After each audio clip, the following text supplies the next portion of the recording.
Hi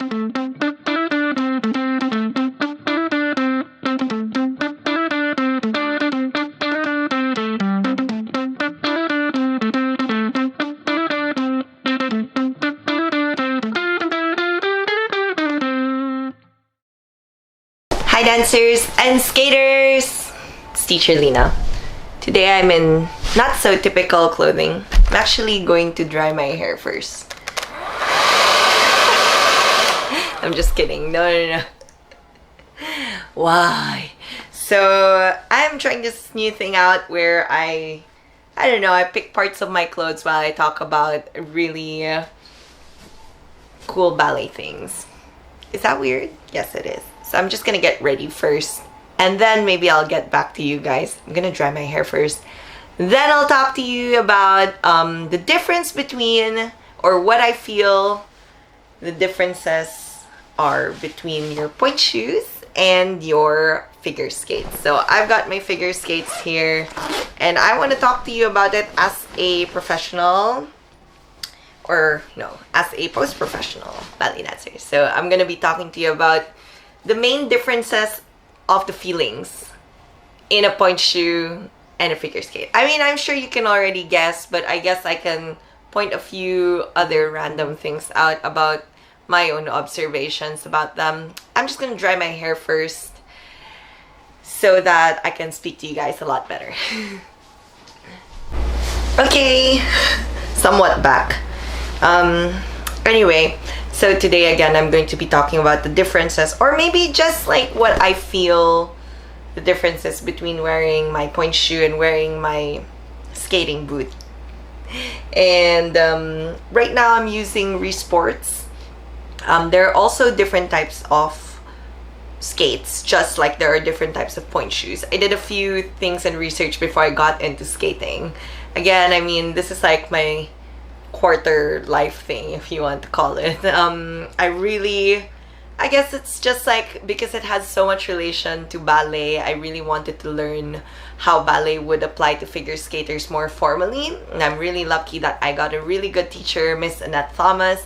If you guys want to look her up, she wrote this book called Ballet for Figure Skaters, and I really love her.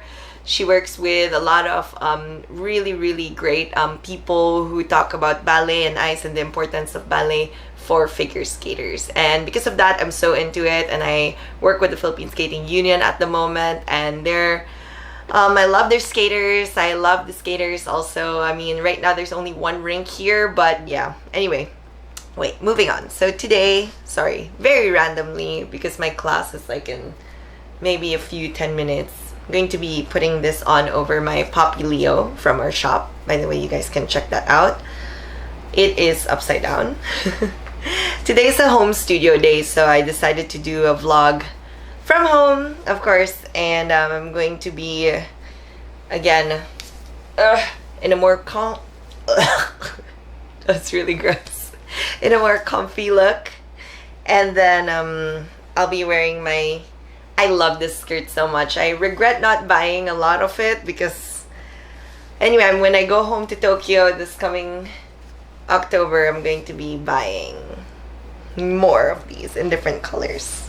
So, ta-da! A lot of people compliment me a lot on my outfits. So today's outfit is very dark. So it's a very teacherly look. I like the black look on the black and the subtle little white kind of, that kind of feels. So anyway, I don't know if you like these types of vlogs. I'll be wearing different kinds of outfits in the next one as well. So, okay, let's move on to the start. So, oh my goodness, my fridge just cracked. Anyway, so the main difference is, of course, the flatness of this and this. So obviously the first thing I noticed actually was I had a hard time, because I'm not used to standing just on flat. You know, as soon as dancers kind of walk into the studio, we're kind of already taught how to really go through the ball of our feet and really be on our demi point or on our full point. So the biggest thing I've noticed about wearing skates is that I have to constantly be in a flat foot, but the heel really helps because I can go on the ball of my foot. So using the ball for foot is actually really, really important in skating. And I actually only just found out, well, I didn't only just find out, it's just that I only realized it towards maybe the third or fourth day of my figure skating classes, that I really needed to get to this point of the skate, which is apparently called like your rocker area. So I thought when I was younger, skates were flat. I mean, call me crazy and maybe a bit weird. I always thought that skates are just flat, but if you can see, there's a little bit of a curve over there, and that's like your sweet spot.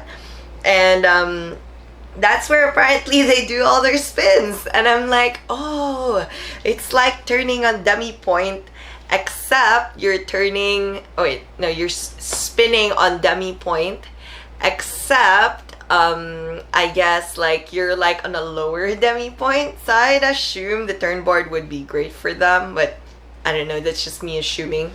So that's the first thing I noticed, because we go through our demi point quite a lot on our point shoes, and I mean, you can see this is very, very important to us, and going through our feet and the use of that control even to go down and up is super important to us dancers.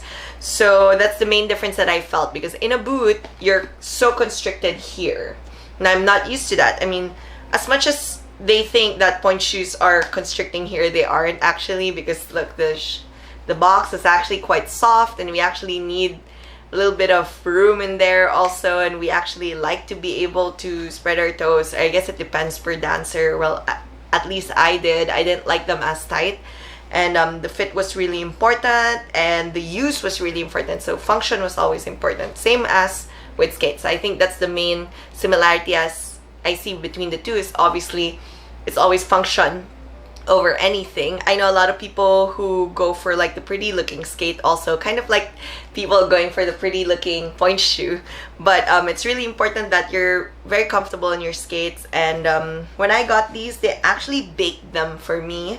So I got these in Tokyo, in this shop called Ice Space, and I should do a vlog about that soon, but then they baked them for me. It was really cool because I left my foot in for about maybe 15-20 minutes, and then they bake them. Then if you see like the inside of the shoe, like it's actually molded into my arch, and then like it felt so comfortable. Even on the first day, I felt like I didn't need to break it in. If you guys get the chance to do that, especially for someone like me who got into skating really late and just to understand my skaters more, I would actually suggest getting them baked if you can. And yeah, they adjusted it right then and there. Also, while I was getting the skates, I remember I was wearing it, I said I didn't feel like I was on top of the blade. So while I was wearing the shoe, they actually were just like adjusting the skates, like here in the drilling thingies. Sorry, but they were adjusting it, and when I stood up, I was like, wow, magic. Anyway, we don't get that for point shoes, you know. Obviously, I mean, we try different types of shoes and we just see which one fits, and sometimes in places like these where we don't have a whole lot of point shoes, we just kind of stick to whatever we have and try to get the best fit that we have. So I think that's what's also different about point shoes. They also have extremely plenty of types though.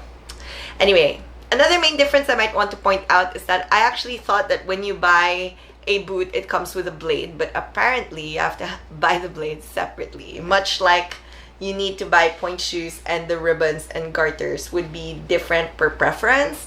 So, but except more expensive. So definitely a big difference here is that I actually thought that they came with a boot, but you can actually get a different type of blade. Like for example, for your level, you do lesser jumps, you need a different blade, and then like something about this area also, and then I don't know what you call them yet. I'm so sorry, skaters. I mean, you can always like refer to more professional skaters. Again, I'm just a hobby skater, and I'm doing this again for my skaters. So that's what I know as of now.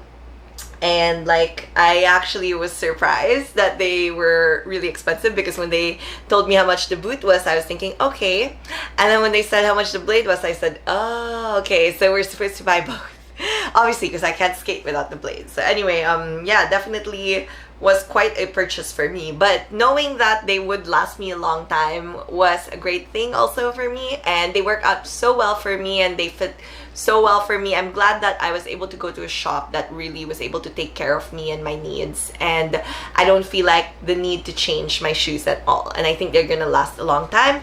Unlike the next difference, which is Pointe shoes die very quickly. And I talk about it very, very often on a lot of my vlogs, is that they just, like this ones. These are my freeze and they are just, they're gone, you know, like they're half bent and the box is gone and you can pretty much remove the shank already. It's definitely on its way to becoming a ballet shoe. But maybe that last difference would be, well, you can always reuse these.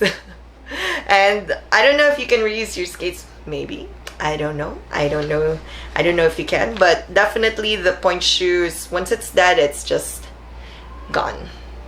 Yeah, too bad.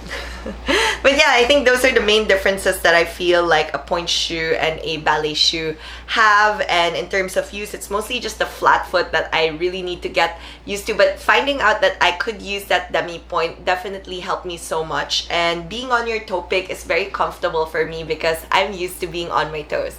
Except the funny micro bend that you do, because when you're on your toe pick, your knee is kind of slightly like this. So as a dancer, that's kind of a no-no for us. So it was quite funny, especially when I was taught chaînés just the other week when I was turning. It felt like I was in diapers, kind of going yeah. Anyway, and another thing I really might want to note about skating shoes is that they're so hard to tie. Like, they're so hard to get used to tying because I'm so used to, well, I've been tying my Pointe shoes for a long time, and my ballet teachers and all the people who used to teach us used to be like, you have to be able to tie your Pointe shoes in like 10-20 seconds. And so that was like the standard in my head all the time. Now that I'm tying skating shoes, it's taking me forever to get the consistency. I don't know how tight I need them. I don't know how loose I need them. And you don't know till you get on ice. You know, like, I mean, we get that in Pointe shoes too. We retie and everything. It's just that with Pointe shoes, it's a lot easier. You kind of just know already for after a while. But with skating shoes, it's like maybe my 14th, 15th lesson. And I'm still figuring out how to tie these, how to get to start tying these. And it's interesting to me, of course. And the fact that it has a heel is quite a new thing to me. It's interesting because you're skating and there's like a heel. Right, but it adds to the weight. It makes sense because if it's flat, obviously I wouldn't be able to skate the way I do. I'd probably be falling backwards all the time. The heel helps with the pushing forward and also with getting onto the demi point where we feel that nice. Anyway, the physics of it makes sense to me right now. And the more I get into it and the more I'm able to compare ballet and figure skating, and why figure skaters do need ballet, and why ballerinas aren't exactly, not really allowed. It's just that a lot of my ballet teachers have told me, if you want to do skating, don't make sure that's your focus already. So it's one or the other only. So I remember when I decided to be going into a professional company, I decided, okay, no more skating because, you know, like, ballet is it. I only took skating for maybe a summer, and then that was it. That was the end.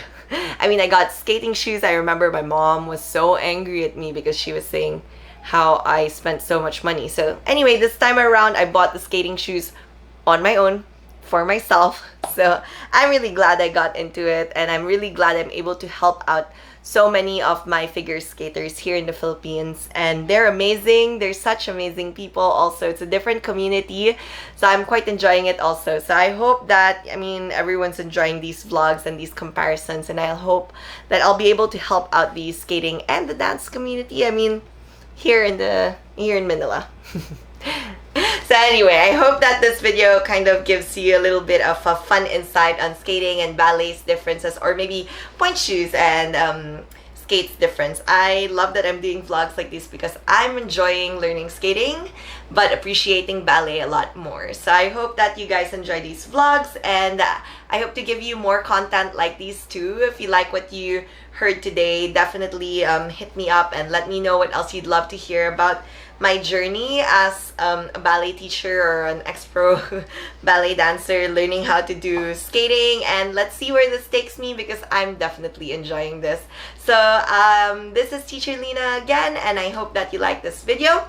I'll see you till the next time. Thank you.